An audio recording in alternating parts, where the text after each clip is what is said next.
Omulungi atulaba nkwaniza nnyo mu kanyomero kano we tukutuusizaako embeera y'obudde. Omwanjozi nze Lubega Micheal.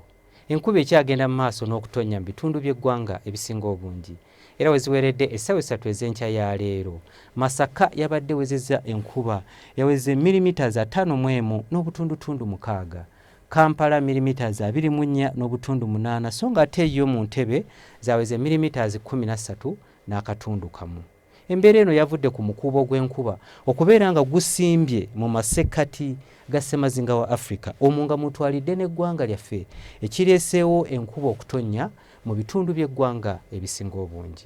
Enkya ku makya tusuubirayo enkuba okutonnya mu bitundu ebyo byetoolodde ennyanja Nalubaale amasekkati g'eggwanga lyaffe awamu ne mu bitundu ebyo ebimu ebiri mu bukiikakkono bw'eggwanga lyaffe. Ebitundu by'eggwanga ebisigaddewo ebirala tusuubira obudde okubeera obw'ekiddedde.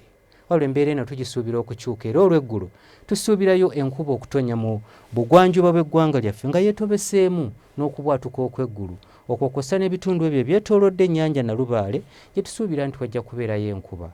Byo ebitundu ebiri mu buvanjuba bw'eggwanga lyaffe tusuubirayo omusana okwaka. Ebbugumu erya waggulu tulisuubira okutuuka ku degrees 28 mu kitundu ekyo eky'eggulu. Kampala n'emirala tusuubira ebbugumu okutuuka ku degrees 27 so nga ate yo mu nsozi ez'ekabaale ebbugumu erya waggulu tulisuubira okutuuka ku degrees 23. Bwe tweyongerayo mu bibuga ebimu ebiri ebusukkansalo w'eggwanga lyaffe mu Dodoma ne Juba tusuubirayo akasana okwememula so nga ate mu Rome tusuubirayo enkuba okutonnya nga n'ebbugumu erya waggulu lijja kutuukira ddala ku degrees 22. Ebyo bye tusobodde okujjira mu kitongole ky'eggwanga ekivunaanyizibwa ku mbeera z'obudde n'olunaku lw'enkya tulindire mu budde bwe bumu okutuusaako embeera y'obudde. Nze Lubega Micheal.